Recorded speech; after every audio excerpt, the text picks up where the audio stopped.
प्रमोद जी आरा में कैंप किए हुए थे। अन्य टीम हमारी जम्मू तक गई है। एक अपराधी जम्मू पुलिस के सहयोग से जम्मू में पकड़ाया। 3 अपराधी छत्तीसगढ़ पुलिस से मदद से रायगढ़ छत्तीसगढ़ से पकड़ाए। 3 अपराधी गुड़गांव से पकड़ाए। इसमें से एक अपराधी जो नितिन पांडे हैं वो बराबर प्लेन से आता जाता था। तो सबकी जो प्लेन से आना जाना, टिकट, फोटोग्राफ, वो इनको लॉजिस्टिक सप्लाई करता था, होटल बुक करता था। ये सब चीज की विश्लेषण पूरी टीम मिलकर की है। इसमें से करीब 50 पुलिसकर्मी इन्वॉल्व थे एसटीएफ के तरफ से। अब उदाहरण स्वरूप आपको बताने चाहेंगे कि क्या हश्र होती है अपराधियों का। अब सबसे इसमें वेटरन जो क्रिमिनल था वो था चुनमुन झा। घटना में वो मास्क पहने हुए था। मुठभेड़ के बाद वो मारा गया। इसकी आपराधिक इतिहास काफी लंबा है। अब ये सोफिस्टिकेटेड गैंग था। लूट के 2 बैग दूसरे को दे दिया गया जो घटनास्थल पर नहीं थे। उसमें से 2 को गोली लगी। ये विशाल गुप्ता है, घटना के पूर्व और घटना के बाद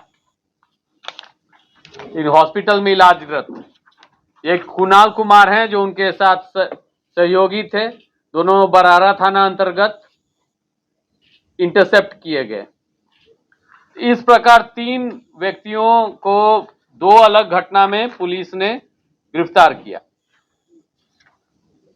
शेष ये सज्जन काफी स्मार्ट लग रहे थे। इनका नाम है सुमित कुमार उर्फ पगला प्रिंस अपने को बोलते हैं। पकड़ाने के समय जब रायगढ़ में पकड़े गए तो ये स्थिति में थे, भागते भागते। लूट के बाद ये बाल विंध्याचल में उड़ा लिए थे और सोना के चेन अपने साथी के साथ पहने हुए। तब इनकी जो हसर हुई है पगला प्रिंस जी की, इस प्रकार है। ये सज्जन वहां अपराध करते हुए, अपराध के बाद बाल छिला के फोटो खिंचाए, फिर ये ट्रेन में इंस्टा पर पोस्ट कर रहे हैं और फिर फाइनली जब गिरफ्तार होते हैं तो ये लगातार जिस दिन से क्राइम हुए हैं ये सभी भागते रहे और इनकी अब पस्त है। अब जेल और बेल की खेल शुरू होगी। हम लोग पूरी कोशिश करेंगे कि सबको लंबा सजा हो। साथ ही साथ जो जिनकी लंबी इतिहास है उनके संपत्ति जब्त करने के लिए प्रयास करेंगे बीएनएसएस के तहत। तो ये अनएंडिंग है।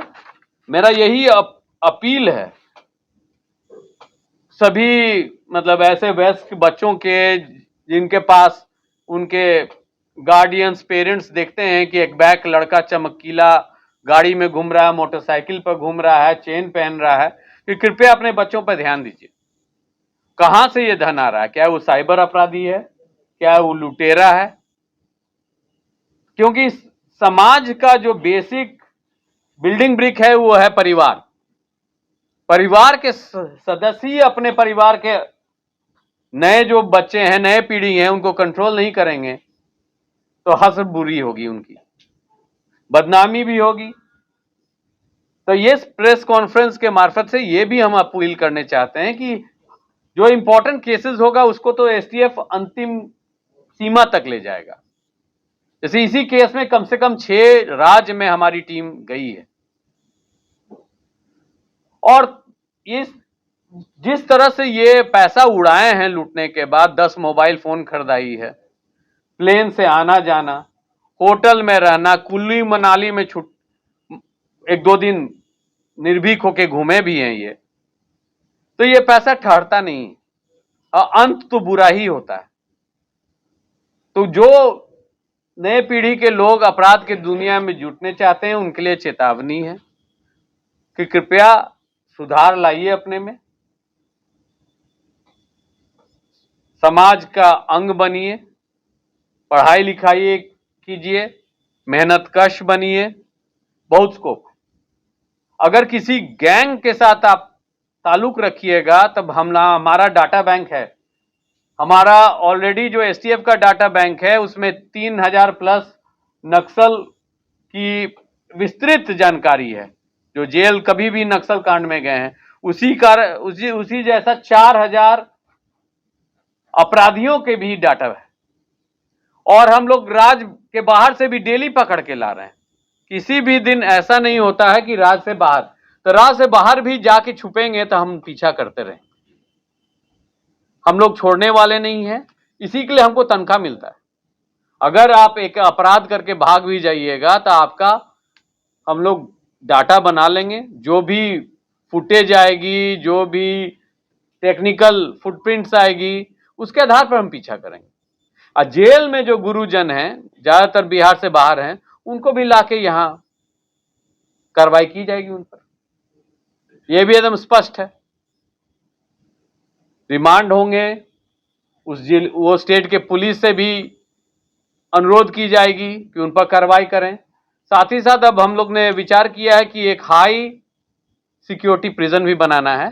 जो वेटरन क्रिमिनल्स हैं, जो जेल के अंदर से अपराध करवाते हैं, करते हैं, गैंग चलाते हैं, साथ ही साथ जो रेडिकलाइज कट्टरपंथी लोग हैं, धर्म के नाम पर कट्टरपंथी या लेफ्ट विंग कट्टरपंथी जो नक्सल बोलते हैं, उनके लिए हम लोग शीघ्र ही प्रस्ताव देंगे गृह विभाग को कि एक एकदम वीरान जगह में हाई सिक्योरिटी प्रिजन बनाया जाए, जहां पहुंचने में भी उनके परिजन को दिक्कत आए, और जहां से कोई मोबाइल फोन का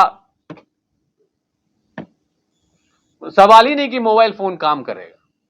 अब वहां से उनको वीडियो लिंक के थ्रू ट्रायल करवाएंगे। तो ये 1-2 साल लगेगी, परंतु ऑलरेडी हम लोग कुछ जगह चिन्हित किए हैं, एकदम एक्सट्रीम रिमोट एरियाज। जो विजिटर्स भी जाएंगे उनको 4 बार चेकिंग हो जाएगा, उनको भी डर लगेगा कि कैसा। 2 जगह बिहार में हमको मिला है जहां ऐसा किया जा सकता है। हम लोग प्रस्ताव बना रहे हैं। कौन सा है सर? लोकेशन कौन? अभी क्यों बताएं सर, आप देखते जाइए। सर अभी आपने जो बोला कि अपराधी लोग को बाहर से लाके यहाँ के जेलों में रखेंगे, नहीं, हाई सिक्योरिटी प्रिजन में। सुबोध सिंह को भी आपने रखा था बेऊर में। सुबोध सिंह हालांकि भी क्राइम कर रहा था। ये लोग को फिर रहेगा, फिर यहाँ से बैठ के क्राइम करता है। जेल अधिकारियों को अरेस्ट करने की कोई कार्रवाई होगी तो उनको सेल्टर देते हैं या उनको प्रोटेक्शन देते हैं। They are in touch with, I mean, देखिए, कहीं भी कोई अछूता नहीं कोई विभाग करप्शन से। अब पाया गया है कि मतलब दूसरे राज्यों में से भी, जैसे बड़े बड़े टेररिस्ट भी, बड़े क्रिमिनल लॉरेंस बिश्नोई भी तिहाड़ जैसे जेल से भी कर रहे थे। इसलिए ये हाई सिक्योरिटी प्रिजन जब बन जाएगा तो कौन मोबाइल देगा उसको, जो मोबाइल काम ही नहीं करेगा। और हर आदमी जो विजिटर जाएगा वो कैमरा में कैद रहेगा, चेकिंग के थ्रू ही जाएगा। भाग के भी वो लोग वहां से निकलने में उनको कष्ट होगी, गाड़ी घोड़ा नहीं मिलेगी।